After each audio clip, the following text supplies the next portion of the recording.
Once upon a time, there was a man in South India who wanted to get supernatural powers. Immediately our man set forth on a journey to Tibet. 1 week of intense practice. He could not sit, stand or sleep. Now he went back, all the way back to Tibet once again.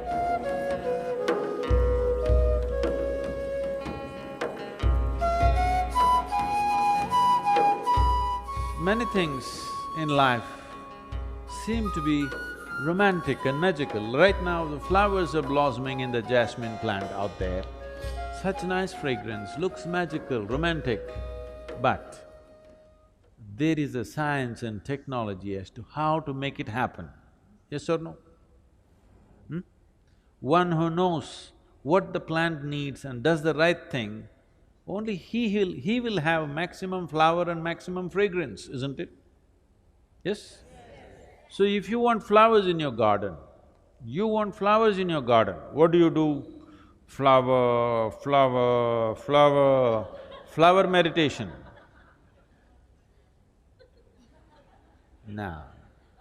No flower meditation needed. You don't even have to think of a flower. You have to think of soil, you have to think of manure, you have to think of water, you have to think of sunlight, no flowers. If you handle these things right, flowers will happen.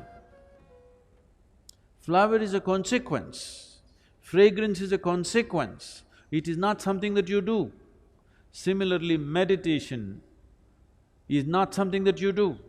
If you handle the body, the mind, the emotion and the energy properly, you become meditative. If you try to meditate, you will go crazy. I must tell you one story. Once upon a time,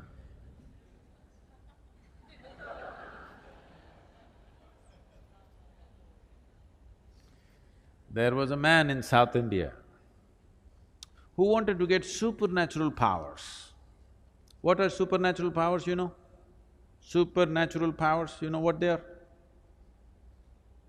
Somebody wants to walk upon water, somebody wants to fly without an airplane, everybody walks on the floor, so somebody wants to walk on the ceiling.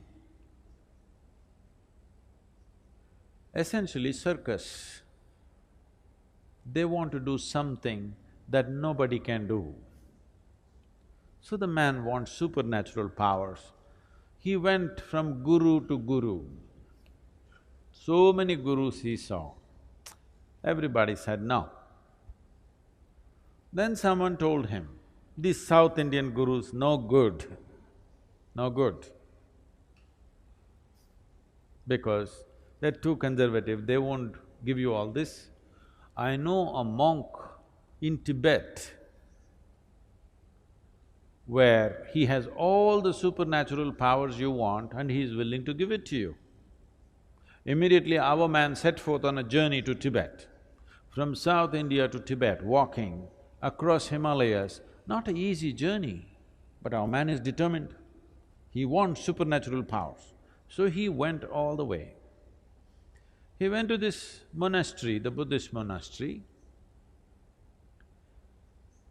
The culture in the Buddhist monastery is very different from what we know here in South India. Here, people have been taught that Atiti Devo Bhava, that means a guest is God. If somebody comes to your home as a guest, you must treat that person like a god. Even if he happens to be your enemy somewhere else, when he comes to your home, you must treat him like a god. You must be saying in India, people see you and they're doing this because they want to treat you like a god. Because you come here, when they come to your place, they'll be different. But now that you're here, they want to treat you like a god. But in the Buddhist monastery, there is no such culture. If you go there, nobody will ask you who you are. Not because they don't care for you, because in their life, the biggest thing about their life is to find out who am I. If a new person comes just now, As soon as he comes, you ask him, who are you? It's a very big question. Yes? Very big question, isn't it? So they don't want to embarrass you with such a big question. So a new person has come, if you do not ask him, who are you, what is the next possibility? Where do you come from? Do you know where you come from? Now you came from China, that's not the point. Where do you really come from, do you know? From where you came into this life, do you know? Do you know? No. Where is that? Mother. Okay, to mother's belly, where did you come? You really don't know where you came from, isn't it? So they don't want to embarrass you with that question either. A new person has arrived, you don't ask him who you are or where you come from, not much room for conversation, so they don't talk to you.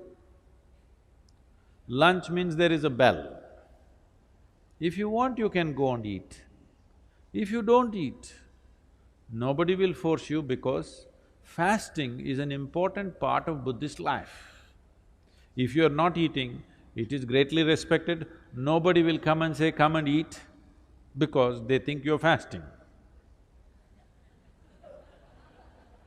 This is a strange situation for this man from South India.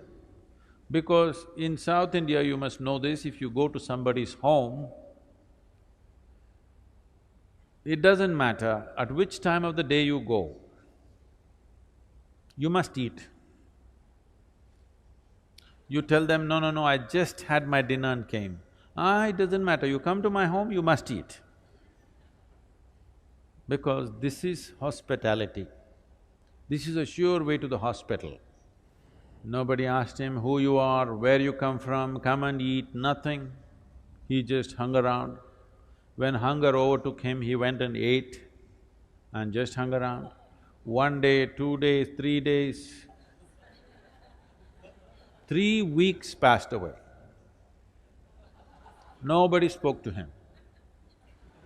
After 3 weeks, the old monk who was there called him. He knows why this man has come. He said, what will you do with supernatural powers? What will you do walking upon water? After 3 days, a boat will be better, you know. I will teach you the way of meditation. With this you can live a fruitful life.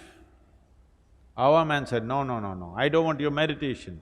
You think to learn meditation I have to come to Tibet? In India, we know every kind of meditation. Don't you forget, Gautama, the Buddha is an export from India.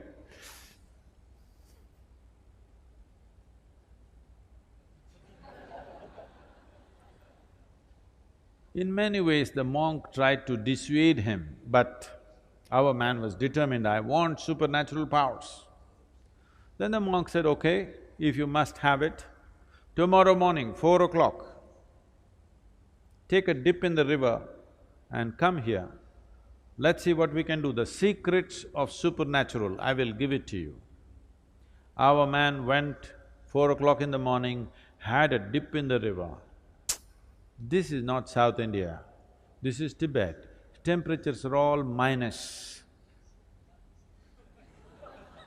He took a dip, turned half blue. He went and sat in front of the monk. The monk looked at his condition and his determination. He said, see, this is very simple. There are 3 mantras. You utter these 3 mantras 3 times over, all the supernatural will be yours.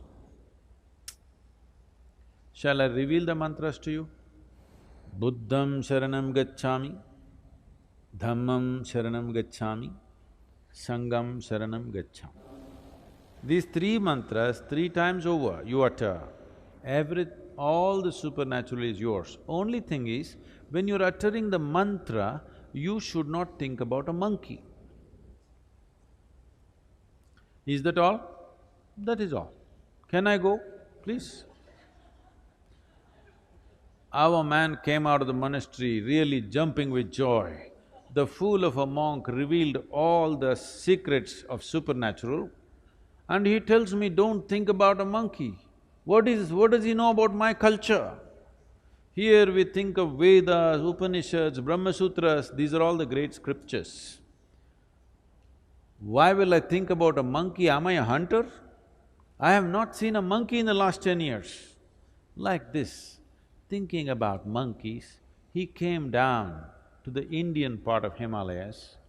There is a sacred river in India. You heard of this? He came down to the sacred river Ganga, had a dip in the river, sat down. Buddham, monkey. Monkey means another dip in the river. Sat down. Buddham, monkey. Another dip in the river. Buddham, monkey. Another dip in the river. In various yoga postures he tried. Bu means monkey comes. 1 week of intense practice, he came to your place, he does not have to do anything. Only monkeys, inside monkeys, outside monkeys, a universe full of monkeys. Now, he could not sit, stand or sleep, monkeys everywhere, inside, outside, everywhere monkeys. Now he went back, all the way back to Tibet once again. He went to the monk and said, I don't want your supernatural powers, first relieve me from these monkeys. Now, this is the nature of your mind. If you say, I don't want something, only that will happen in your mind, isn't it? Only monkeys. No, don't think of a monkey. No, you cannot think of a monkey. Only monkey. The more you do that, more monkeys will happen. Or what I'm saying is, without understanding the fundamental nature of the mind, if you try to do something head-on with it, you will go crazy. So many things that you think you want to forget, you will never forget.